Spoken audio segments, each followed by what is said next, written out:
Hello? Hello? Are you here?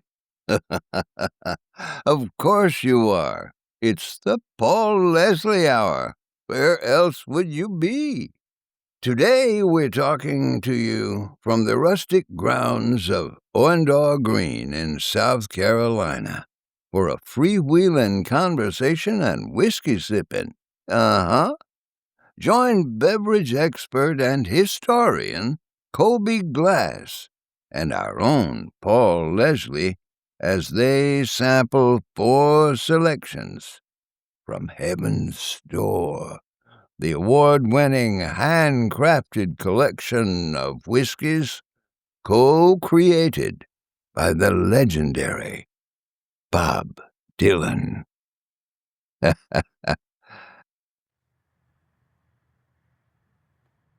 Happy Mardi Gras, everybody. It is Mardi Gras. That's right. That's right. Laissez le bon temps rouler, Paul. Let the good times roll. Good to see you. Good to see you, Coby. Now, I think we finally need to acknowledge something. Is there a mystery that we've been opening the shows with? There, it could be a mystery to yourself, but we've done 3 of these tastings. 3. We did Rod Stewart, Short Straight, right? And now Bob Dylan. We changed venues every single time, but totally unplanned. Do you remember the first venue? Yes, that would have been the Tavern at Rainbow Row. Tavern at Rainbow Row, oldest liquor store in America. And there is a water buffalo in the background, right? Who had horns that ironically matched someone's mustache. I won't mention who. Right? And then we had the Código tequila from George Strait. At the Matador. Charleston, South Carolina, best tequila bar in town. Right? And there was, at that time, it was a, what was it that last time? Oh, was it? It was a feral Mexican boar or something. It was interesting. Right. But it was in the background. If you watch the Código tequila, the George Strait, that was a good one. That was fun. Good information on that. Now, we're at Awendaw Green, and something a little more local here. Well, our wonderful host, Eddie White, I said, we have a theme going. We need an animal head. He's like, I got you, bro.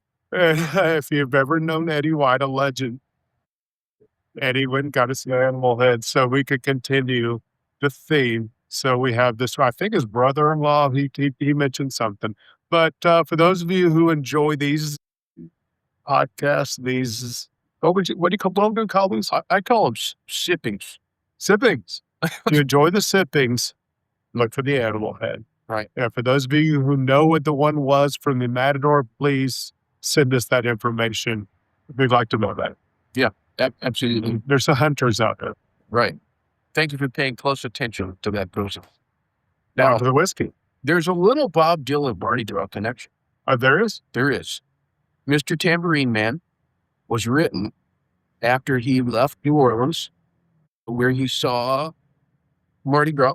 It was right after a Mardi Gras, and you can kind of pick up a little bit of that mystic kind of gypsy kind of imagery in the song. I think, having been to Mardi Gras in New Orleans. You've been? I did. I walked to New Orleans to get there. From where? From the Panhandle of Florida. Still, okay. There are people who walked further, but... Did you walk to Mobile, Alabama? I did. And you know, I'm sure. Yes. Yeah. Go ahead. You all know. America's first Mardi Gras wasn't New Orleans. It was Mobile.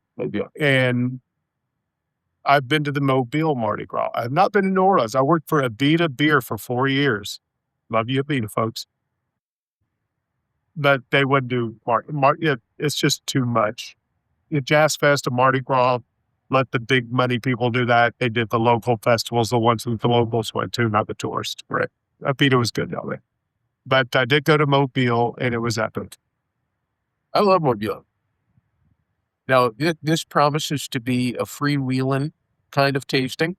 We have 4 different types of bourbon, and this is from Heaven's Door. 4 different kinds of what? Of bourbon. Whiskey. Right? Whiskey. Because some of them aren't bourbon. Thank you. Yeah. No. I believe we have a Tennessee whiskey, right? a Kentucky straight bourbon, Right. We have a sherry cask Kentucky bourbon, and we have a double barrel. Yeah. And true to form, with the name associated with these whiskeys, we don't have a lot of information. Right. We got to figure it out on our own. They don't tell us. Can I say shit? Yeah. They don't tell us shit. You have to figure out the lyrics and what they mean. I'm sorry, the tastings and what they mean on your own and interpret it as you will. There is a correlation with what we're about to do with the music from the man who's got his name on these whiskeys. Right. Figure it out on your own, and then whatever you think is true is probably true. Don't let anyone talk you out of it. Let's give it a shot, Paul. Okay. No pun intended. Pun intended. Okay. You like puns. Yeah, I do. He does like puns. Yeah. These have arrived without any type of communication. Much like the man, Bob Dylan, there's been a mysteriousness that has kind of surrounded this. There's just a package at the door. So the big bottle here is... It was literally a package at the door, right? Yeah. You know, a bit louder, because I'm talking a lot louder than you are. I got here an hour and a half before Paul. Wait. I'm speaking loud. I apologize. But from what Paul told me via text, I haven't heard it in person. This was just a package at the door. Could you touch on that real quick? Yeah. Well, 2 packages. They came without previous, like there was no back and forth. There were, hey, we saw, thanks for reaching out to us. And it was just life. They just arrived. Mysterious in that way. First the 3 bottles, and then the Ascension. So let's try it. Let her go. Absolutely. Right. Thank you, sir. So our Ascension here is going to start with Ascension. Yeah. Kentucky straight bourbon was hell of a coincidence. But this is the Kentucky straight. So Kentucky straight doesn't mean it comes from the same barrel. It just means that it is a blended Kentucky barreled whiskey. It's not a straight barrel. It's not a single barrel, but it is all the same year. And it's going to be a consistency. It's going to be a good benchmark. This is a great place to start because everything else will be a variation, better, worse, subjective. I like this more, I like this less than the benchmark. Very good. You mind holding that? I don't mind at all.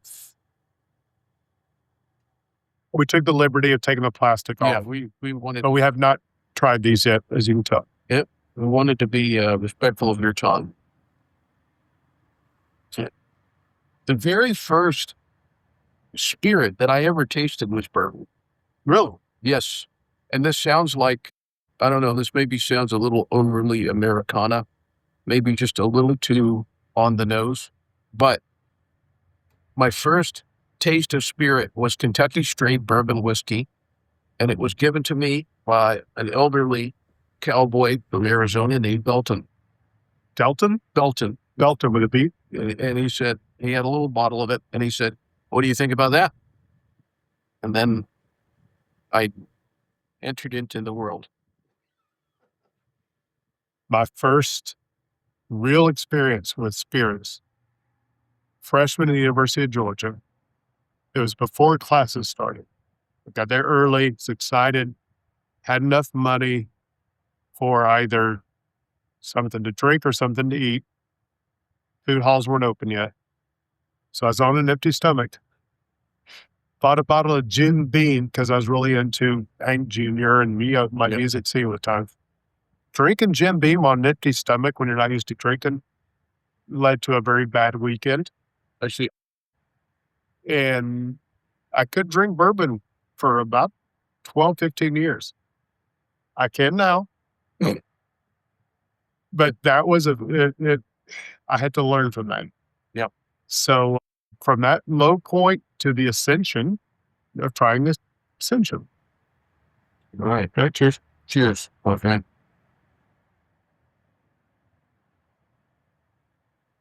lot of sweetness on the nose. Corn sweetness. It's Kentucky whiskey, but I get a very bourbon nose. Sweet corn on the nose. It's one of the things I love the most about whiskey is the smell. I like it. It's enticing.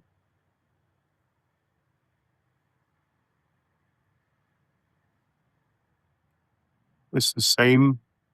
It's a quick finish. Yeah. Nutty. A little alcohol twist. Quick, easy, agreeable. Familiar. Nothing out of the ordinary, nothing mysterious, right? Yeah, to use your word from earlier. Not a lot of burn. No, very low burn. Yeah. Just a hint, let you know it's there. I think this was 92 proof. Star Ashes, told y'all that earlier. And for vanity's sake, I took off my readers. It is 92 proof. 92 proof. Doesn't drink like a 92 proof. It seems to be a recurring theme. The Wolfies was that way. I've had a lot of bourbon. I have to say, it is very distinct. Yeah, and it tastes like a Kentucky bourbon, frankly. Yeah. It's simple. It's pleasant. Doesn't go anywhere unexpected. I'm not saying it's a formulaic pop song, because that would be an insult. But it's a great baseline. Yeah. Could be a good place for us to start. Yeah. If you want a big bottle of something with friends. Yeah. It's nothing daring. It's a simple Kentucky whiskey. A lot of people have said that bourbon is the quintessential American spirit. Oh, no. Yeah. Everybody's very smart. Just say everybody or something. Well, but the quintessential American spirit? Absolutely. Yeah. I think it's our most exportable spirit. If you have your Scandinavian vodkas and Russian vodkas, if you have your Mexican tequilas and mezcals, whatever you may be known for in your particular country, if you're going to say what's the quintessential American spirit, bourbon. Yeah. I know the Jack Daniel's Tennessee whiskey people were the first, and that's viable. That's a legitimate claim. 1A, 1B, 1B, 1A. So we are at the magical Awendaw Green, home of the Wednesday night barn jams. If you live in or near Charleston, or ever happen to come up this way, if you love music, we chose this spot for a reason. Bob Dylan, much revered, a musical prodigy and a musical influence, and a musical, what's a good word for someone who's now revered in their later years? Legend. Yeah. Excellent word. I thought it was interesting that I think next month there's a vocal group coming here called Tangled Up in Blue, which is like a choral. They do choral renditions of Americana folk kind of songs. Simon and Garfunkel, Bob Dylan, so forth. I think they pronounce it Tangled Up in Blue. They just use the acronym TUIP. Really? Or TWIP. Yeah, they're going to be here. Everybody's here. This is a great stopping off point as musical artists come up and down the East Coast and need a reprieve. If you're anywhere near Charleston on a Wednesday night, if I could turn that camera around right now, and I won't because Paul set it up nicely, you'll see donated chairs, donated toys for the kids. You'll see lights. You'll see magic. You see a place where people bring their families. the kids that don't understand music yet, but they're growing up with it, the teenagers who realize their parents are cool, the parents who understand that can have a reprieve to bring their own beer and food and pay an incredibly small cover to see 5 music acts. And their parents, who are damn near 70, were the first people dancing. That's the place that we're at right here. It is magical. Bar Jam on Wednesday nights, Awendaw Green, just north of Mount Pleasant, which is just north of Charleston. When I say north, I technically mean east because of the way here. Right. But I don't want to talk to you. Right. Awendaw Green. Coby, what is your favorite Bob Dylan song? Favorite Bob Dylan song? Now, you've watched the first 2. I suspected he was going to ask me that. I was caught unaware the first 2 times. But I'm like, he's probably going to ask me my favorite Bob Dylan song. So I thought about it. I'm not caught unaware. And I realized it's not technically a Bob Dylan song because it's the Traveling Wilburys song. But growing up and loving music, I was not a Bob Dylan fan. Didn't understand what the hell he was saying. A couple of songs, some of the main stuff, I appreciated, the radio-friendly stuff, but I never dived deep. He just seems unhappy and angry, and I'm a positive vibes kind of a guy. But then the Traveling Wilburys, when I saw him having fun, I saw him being silly, a little goofy. He was like George Harrison and Tom Petty and Great Roy Orbison, and he just seemed to be enjoying himself. And then they did Tweeter and the Monkey Man, which is a dark song.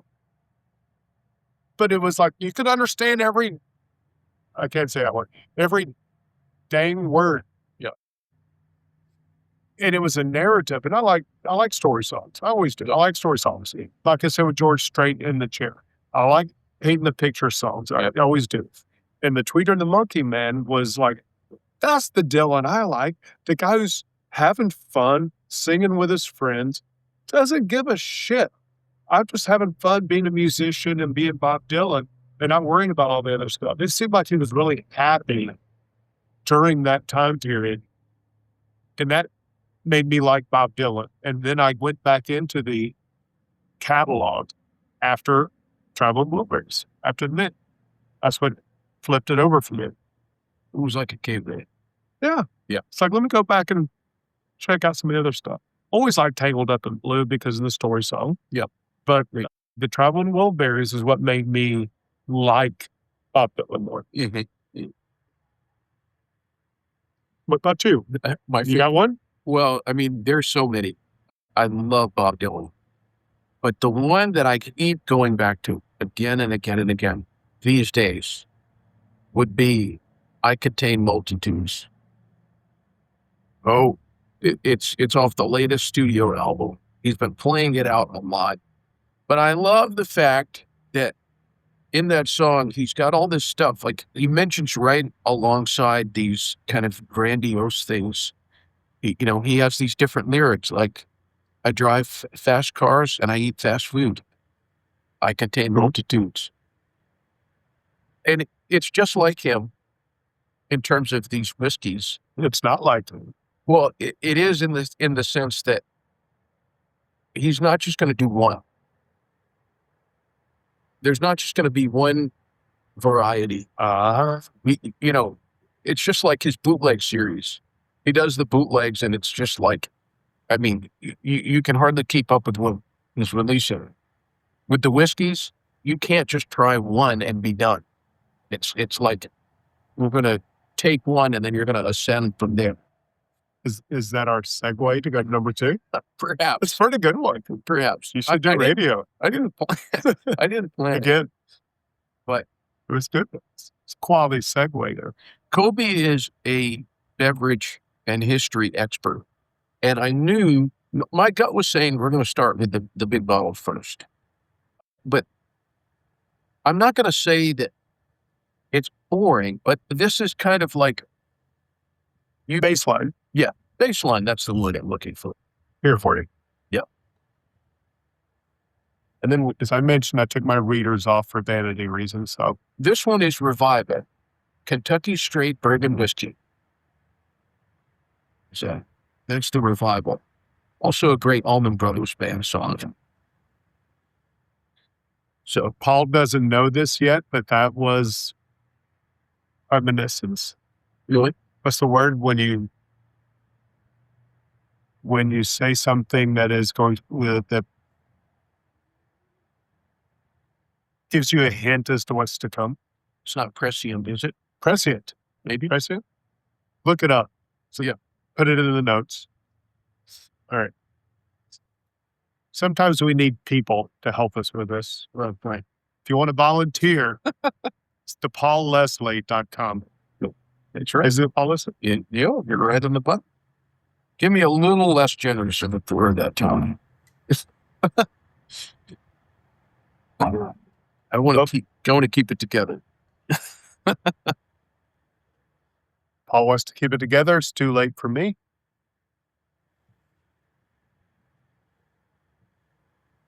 Revival. What a great year. Thanks, sir. Yes, sir. Okay, so this. So, as many of you have noticed, we flipped that. I was thinking we had the Kentucky straight, we had the Tennessee straight. So this is the Kentucky, which makes it more interesting because Tennessee, normally Lincoln County process for what is known as Tennessee whiskey or Jack Daniels of the world, although they don't follow that, which is why it tastes like a Kentucky bourbon. So now I'm really curious to see what the Kentucky bourbon tastes like compared to the Tennessee, not Tennessee whiskey, the Tennessee version, the flagship. So Already, I'm smelling there's more complexity. Coby knows his stuff.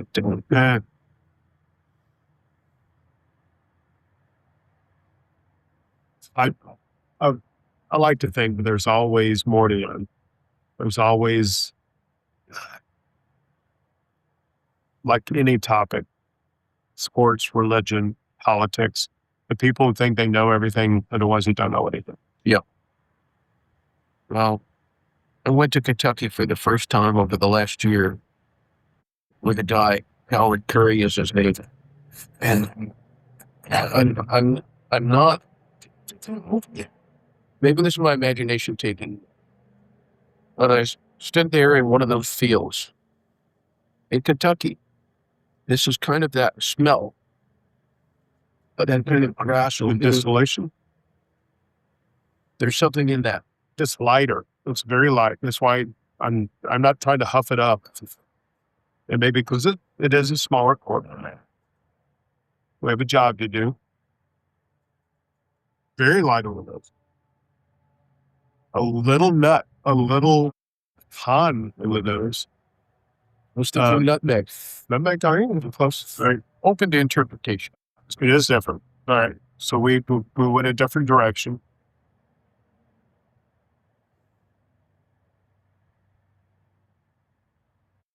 Got to be honest, not my favorite. A little astringent. Astringent, for sure. Absolutely. You know, we're not here to say wonderful things about everything we drink. Trying to be honest. Right. There is almost a Windexy note in there that I'm not happy with.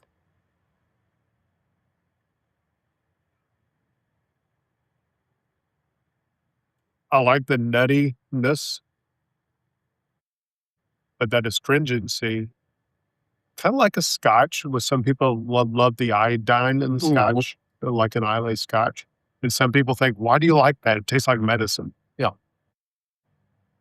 I think the same can be true with a whiskey.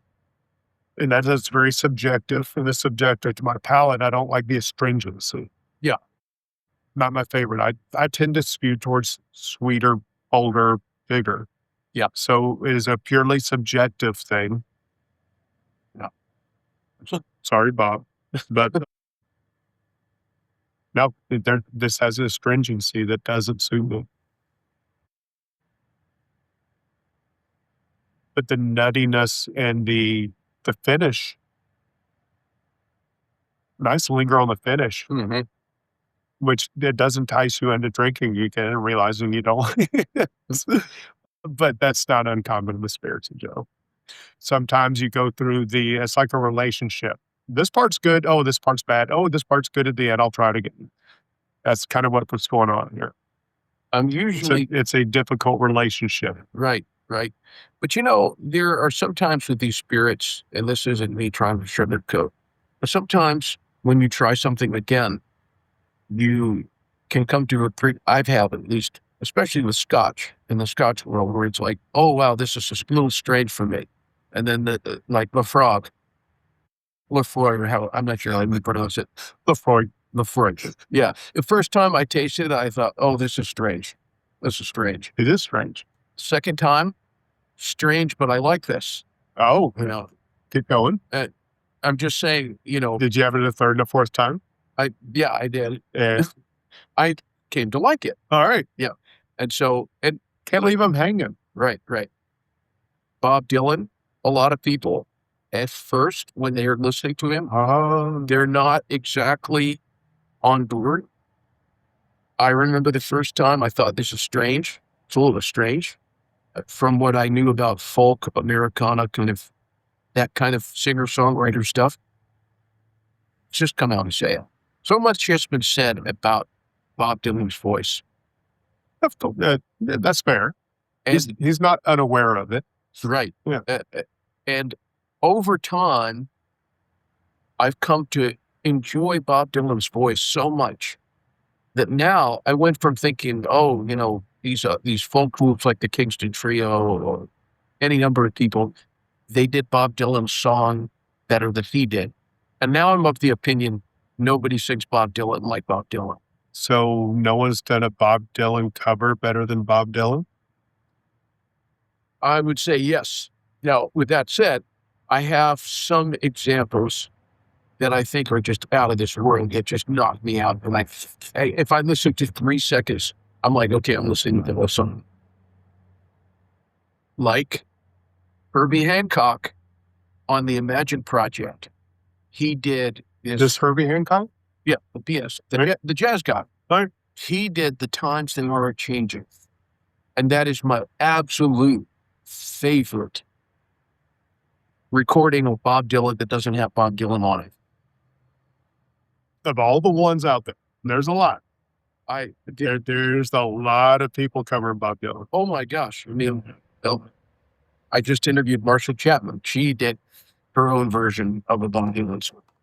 There's multitudes of Bob Dylan recordings. Yes. But I go back to Herbie Hancock, the Imagine Project, The Times They Are Changing. It puts the vocal delivery, forget the name, that I think she's an Irish singer. Yeah, different people on different tracks. Folks, if you haven't heard that recording, Herbie Hancock, The Times They Are Changing, it is otherworldly. Absolutely. No, I will go listen to that. So Herbie Hancock's always pleasant to the ear, and always that's a little bit of whimsy. I like the whimsy. Yeah, and he'll throw a little whimsy in there. Oh, Bob Dylan occasionally will throw a little whimsy, but not as that's not his thing. But sometimes he gets it. Sometimes I think he chuckles at a line or two. Yeah. I think that's what I love. We've talked about this before. If you haven't seen previous videos, I like a little humor in the music. I like a little Meatloaf, a little Jimmy Buffett, a little ZZ Top. Right. I like some underlying humor sometimes in music. I think Bob Dylan is full of humor. And the thing is, he's thought of as being so serious. And I think a good quarter to a third of the time, he's messing with us. No, I think that's true. I think he gets the joke, and if no one else gets it, right, screw him. Right. Yeah, he enjoys each other. Right. I think that sums up. That should be on his tombstone. If you don't get it, screw you. Right.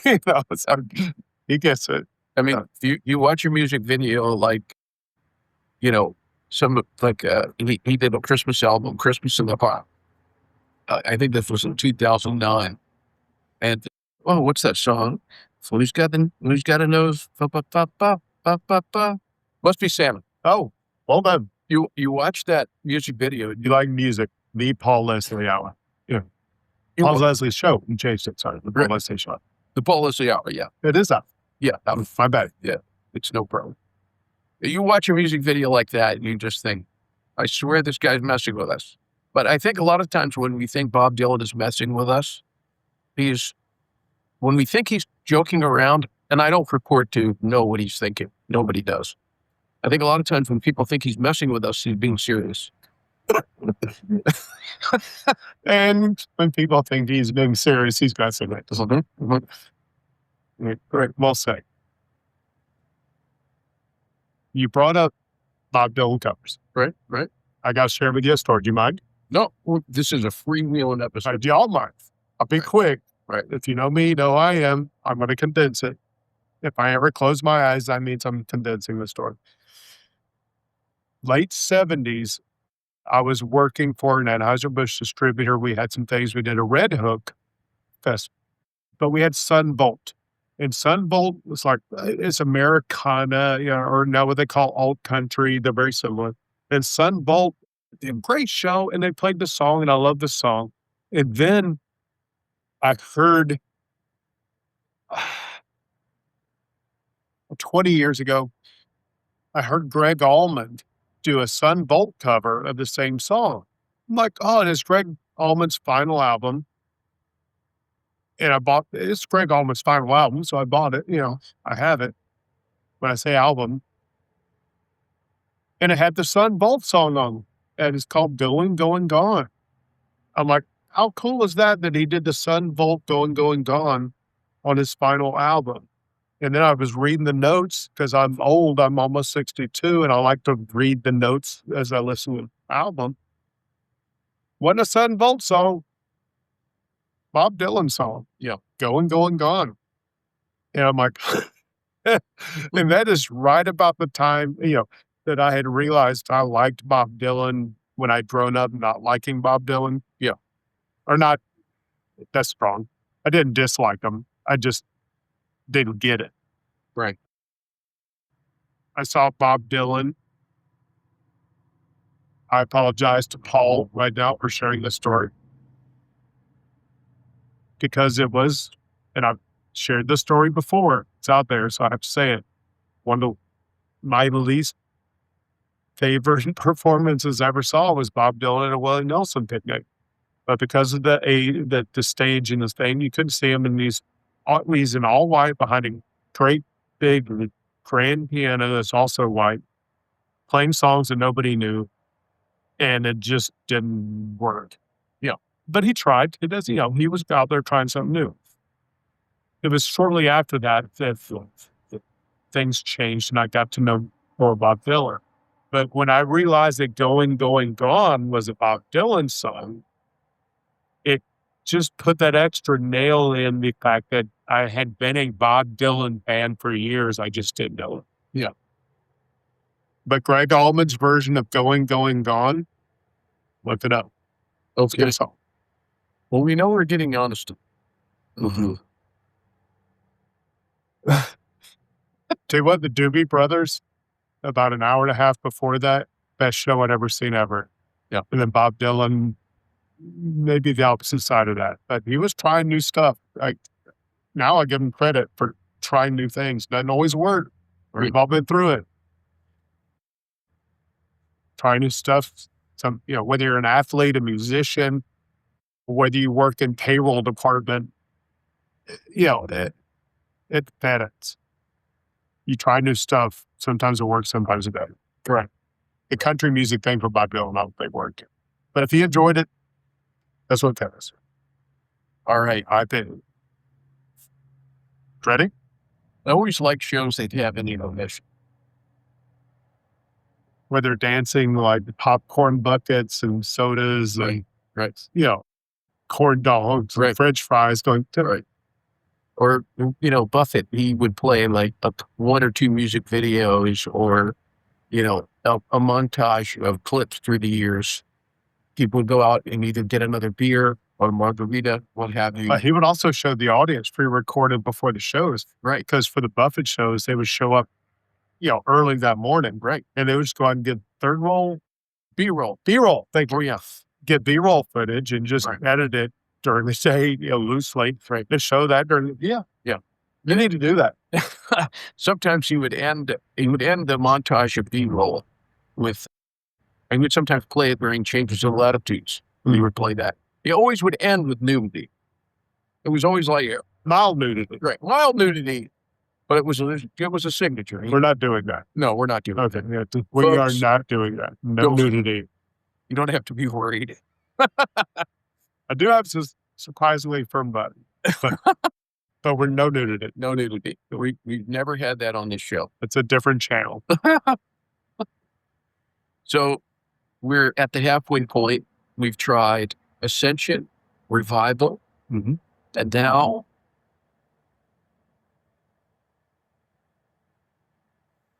Refuge. Now, this is a rye, straight rye whiskey, finished in sherry casks. This is a 92 proofer. So now we're moving on to ryes. All right, so the straight rye whiskey, we're going to have spice. I've always seen it as nutty, but that's not universal. That's more me. But definitely spicy. Earthy is a good word for ryes. If you like rye and you already know this, they have more of that churned earth, that earthy feeling, and they have a little spice, and again, to me, a little nutty, a little hazelnut, pecan, walnut. To me, those are all involved in rye. Sherry cask, well, that's a sweetness, and that's a mellow. Those things don't go together that well. I don't know, and I'm not making this up. I'm sure there's some out there that have done straight rye sherry cask. Sherry cask usually goes with higher proof bourbons or blended whiskeys that need to be settled down a little bit. Sherry casks are good for that, and adding a little sweetness. And we have a Jimmy Red here in town, Highwire Jimmy Red. They do a wonderful 100% red corn whiskey. But the sherry cask version cuts that heat a little bit and is a very good shareable whiskey for the people who might not drink bourbon or whiskey all the time. So the sherry cask makes it generally more shareable because it does tend to cut the heat and add a little sweetness. I've never seen it done with a rye, so very curious to see what we got. I am curious too. I will hold your company for. Okay.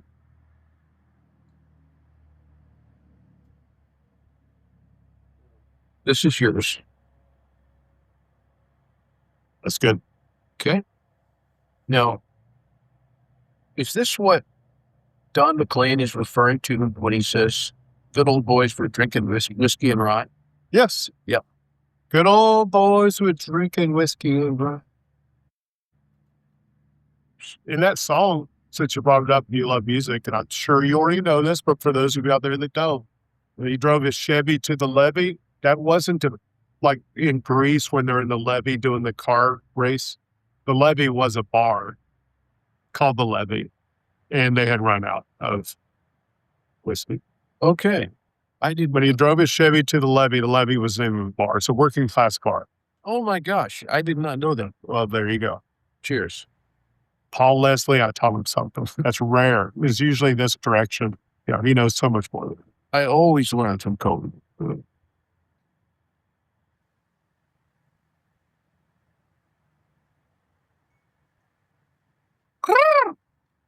This is interesting. Oh, that's a little twister. All right.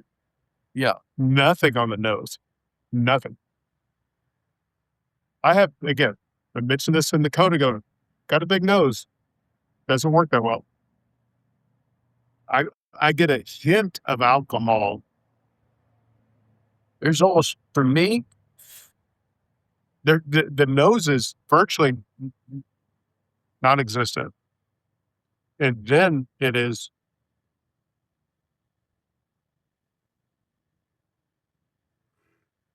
To me, there is something on the nose, but what do you get? it's jammy. It's like I get on the lips. I don't get on the nose.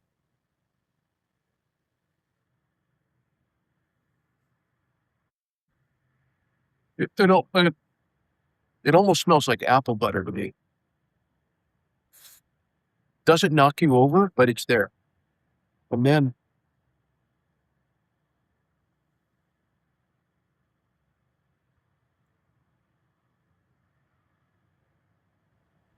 that's nice.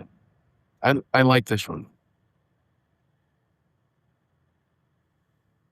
My experiences with ryes have been positive. I tend to like them. I like rye blends. Yeah. Straight rye. This is straight rye. So it's going to bring some spice, which some people see as harsh. This is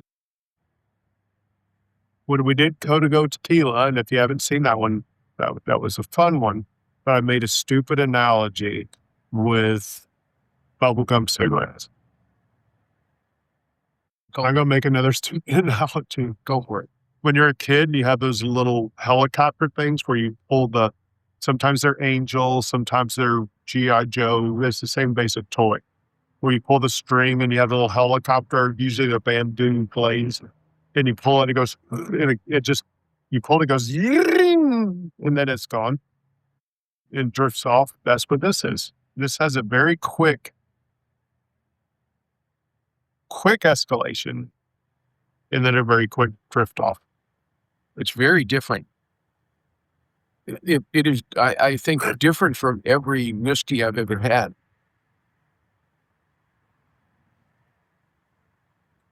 I don't get a lot of the sherry. I get a little bit in the drift. The sherry is subtle. The rye is absolutely, the rye, again, bangs through the door. But in the linger, if you wait for it, it comes around. Try it. See what you think. Give it about 5 seconds, 5-6 seconds. Once that original, that rye spice, all that goes away. The only thing that remains is a little bit of the sherry. A little sweetness. Yes. Top of the tongue. Yep. In the linger. Yeah. The spice just stops and you get kind of I don't know what the hell you can do with this. Drinking it straight's fun. It is. This is fun. This is a fun early in the evening. This is going to take more listening to figure out what the hell's going on here. Are you saying that it's not something you can interpret right away? No, it's spicy and escalating for I'm not making this up, 2-3 seconds. Yeah. And then you get a little twist, and then it fades very quickly to a sweet linger. Would you say this is not normal? Is it almost a contradiction? Yes. Yes. This is not a genre. If we're talking music, very famously, the Eagles had a problem in the 70s because they wanted to be back when you had record stores and you had to be in a bin. You were in the rock and roll bin, you were in the country and western bin back then, you were in the show tunes or whatever they call them, classical. Well, the Eagles want to be in the rock and roll bin, but if they're in the country bin, they sold 3 times more records. So the record company's like, no, you're in the country bin because the country people like your rock and roll edge. Right? Your rock and roll people do not like the country edge. So they were putting the country bins, much to their chagrin. Mm-hmm. This doesn't have a bin. No. Much like, I guess, Dylan, to go back to it, that wasn't intentional. As the folk rock, because that's the easiest. That's why we're at Awendaw Green, right? Because this would be the folk rock place. Right. But this is a band that starts off with a little heavy metal and then goes into some like 1950s crooner. I don't get it. That's Bob Dylan. Yeah. This is the man who's saying, I'm a man of contradictions. I'm a man of many moods. I contain multitudes. Look at you. That's why the Paul Leslie. That's why there's a D in front of his name. He is very good with music. If you don't know him, send him a text or an email. He'll eventually respond. The true story is that paulleslie.com was taken. Really? Yeah. I haven't heard the story. That's all it is. I didn't have the ability to register paulleslie.com. That's why I was like, how about So it's not like you're all full of yourself. I'm not. Although there was a dude who emailed me one time who he expressed that opinion with a kind of, who do you think you Well, athletes and musicians, like, the real blankety blank, Right. So there's a tinge of that. People think that, but I didn't know that. So I'm saying that's all that is. I was like, well, paulleslie.com is taken. It's the Paul Leslie Hour. That's the name of the show. I'll see if that's available. It is. That's the story. when I share our videos on social media, because I'm a tour guide and an alcohol themed tour guide here in town, and it comes up me and the Paul Leslie, it does seem a little awkward. So for those of you who have noticed that, paulleslie.com, Paul Leslie was taken. Right. He's not an egomaniac. Not at all. In fact, the name... One of the more humble people I've ever met. That's a compliment. Thank you. The name Paul, by the way, it means humble. No way. Yeah, it does. Really? Yeah. It means little and humble. I thought it meant great mustache. It's been greater, in all fairness. I like the curly one. Vote online in the comments if you like the curly mustache or the regular mustache. I don't like to be unfair because we still have a fourth one. Curly mustache is going to win. I don't know about that. So far, you have a favorite. First one. Essentially. Yeah, no, the first one, because it was familiar, it was comfortable, it was likable. I could sit there and go down a YouTube rabbit hole and sip this and enjoy it. I can enjoy this with friends. There's nothing. This one was pop. Mm-hmm. That one was a little more folky, a little weird. This one's alt. The one we're drinking now is like, it's like fusion. It's two weird things coming together that the last two sips were the best two sips. So there's something to be said for that. But I didn't understand it at first, but it got better as it went on. So that's an alt fusion. And I'm very curious because our last one is last for a reason. It's a double barrel. And what does that mean? If you are watching this because you're a fan of Paul or you just like whiskey, double barrel means they do the traditional barrel aging, char, white oak, and then they move it to another barrel, which could be anything. Could be rum, could be tequila, could be sherry, could be port. And in the tradition of Heaven's Door, they don't tell you shit. You don't know. I don't know. He doesn't know. I promise you, neither one of us know. We don't know what the second barrel is. They don't tell us. They didn't tell nothing. He tried. It's not on the website. It's not on the bottle. Not in his emails.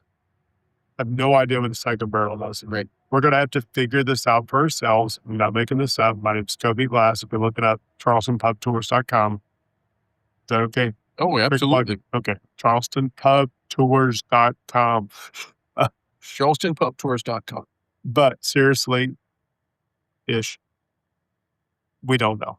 We don't know what the second barrel is. And Paul and I were having a little not much, because we like to keep it as clean as possible. You do. But we also want to be professional. Very professional. We don't know what a single barrel is. You don't? They don't tell you. You'll find out when we do. In about 2 minutes. Right.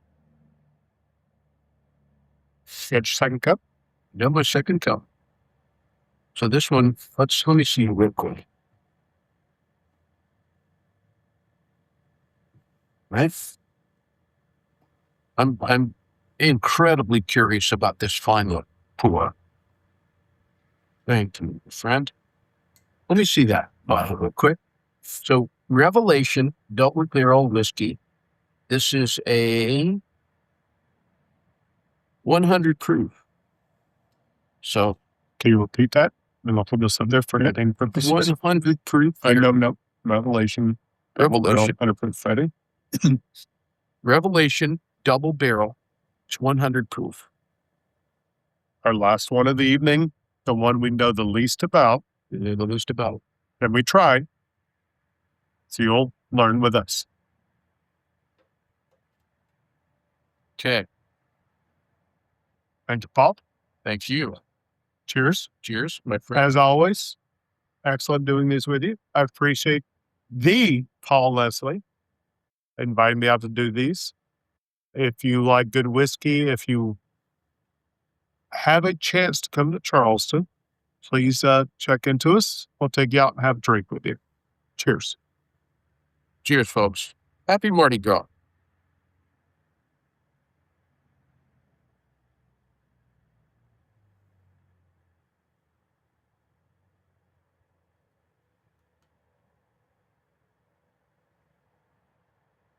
All right.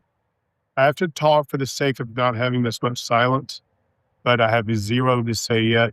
So give me a few more minutes. This is me killing time. Very little on the nose, which surprised me for a double barrel. This should have massive nose on it. It really hasn't. Do you get anything? Is that just me? No. And I do have a good sense of smell. I do. His is better than mine. I get nothing on it. Nothing. I mean, really. Even covering up.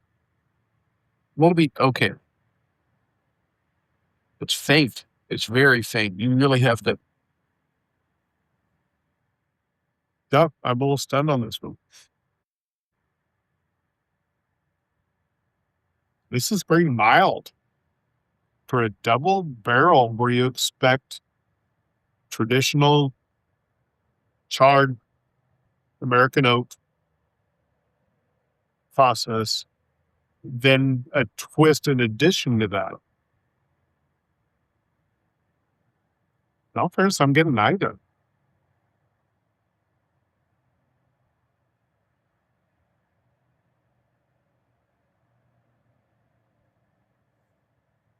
Yeah, this is not, didn't go with the theme. Not what I expected. I expected a rock and roll song, got a ballad.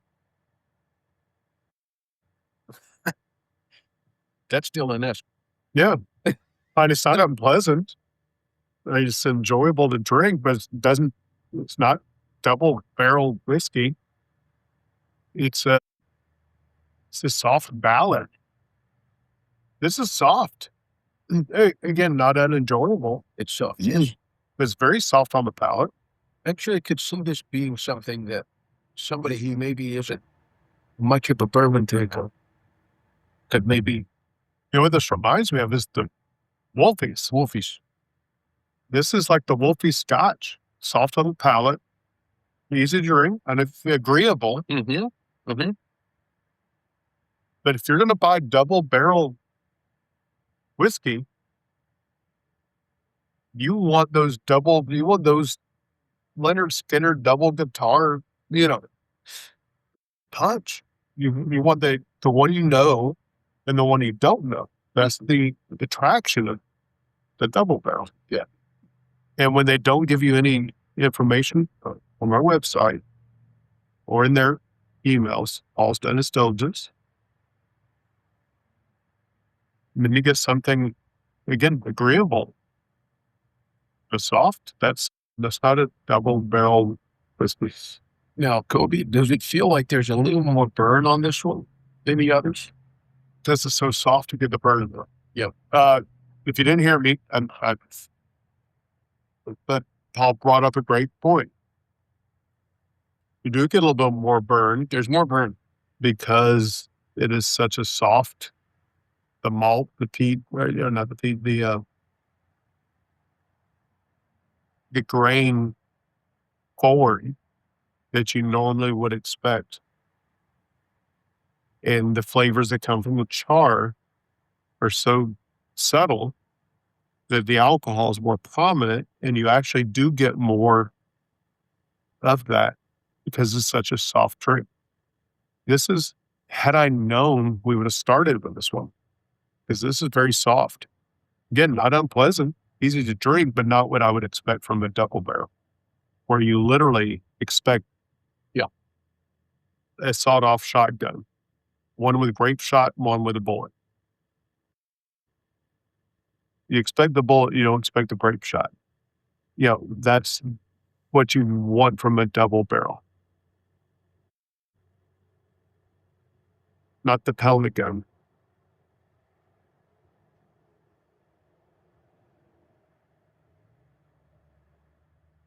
I would have put this first. And again, I'm enjoying drinking this. Yeah. And frankly, to be honest with you, thankful, because it's a very enjoyable whiskey. Mm-hmm.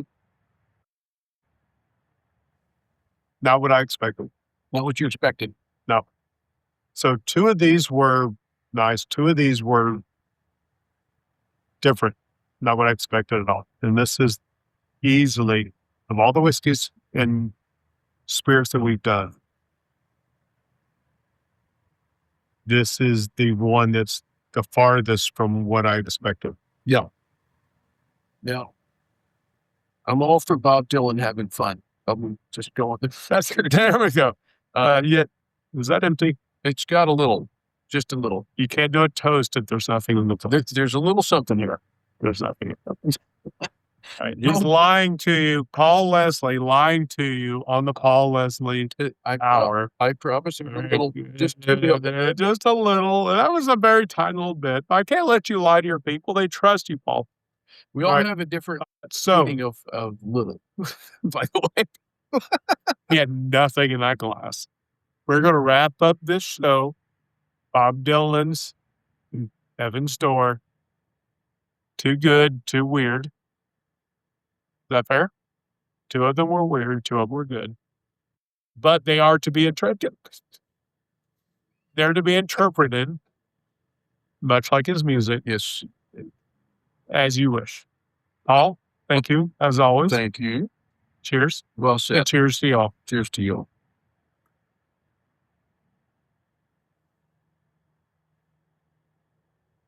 It's the good stuff.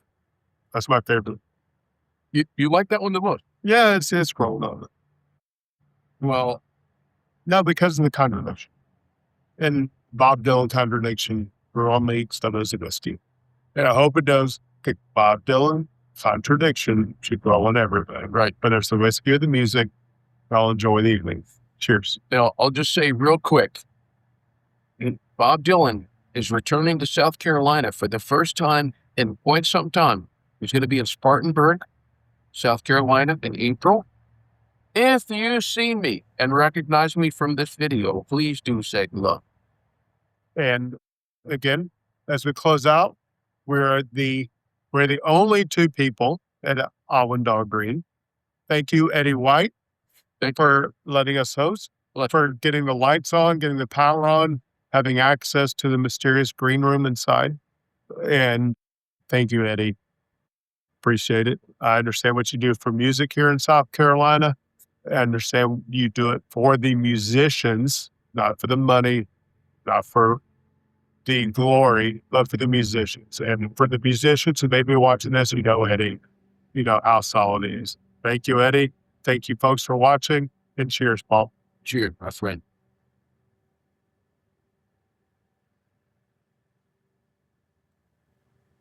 Scrotum. Mm-hmm. I like that one. Good night. Good night. Better than that one. We're happy to have you here, Paul. Thank you for filming this delicious, I'm sure. What is it? The Bob Dylan The Tambourine Bob Man Dylan- Bourbon. Yes. Heaven's That's Door. It is Yeah. Heaven's Door. Heaven's Door. Good. Uh, We're excited. I'm not a bourbon drinker, there's but I 4 will of 'em. take some and Whiskey. taste it just to say I did. I'm good. Thank you. Uh, Thank you. This is the Eddie White we were referring to, the legend, the one who appreciates musicians, A who top, gives them a respite during the week Yep. as they are making their journey up and down the East Coast. right? This is the guy who lets them come be themselves in an environment that is more magical than any place they could ever imagine. I say yes That's a lot. Eddie White. That is Awendaw Green. Yep. That's it. And that is the Barn Jam on Wednesday nights. You need to be here. 18 years in running. I don't say no very much. I For said all 20 you artists, earlier, it's good. 18. 18. If you I gave artists you a few years. want to play, it doesn't That's the matter if we great know hair. you're not. Come in. It's all about original music. And we're super excited to meet the humans behind us Barn Jam Wednesday nights, Awendaw Green. at the CB Outpost in Awendaw, South Carolina. Boom. Very good. And you all look blue. We are blue. Which So is- just Yeah, blue light. it's these. Oh, we're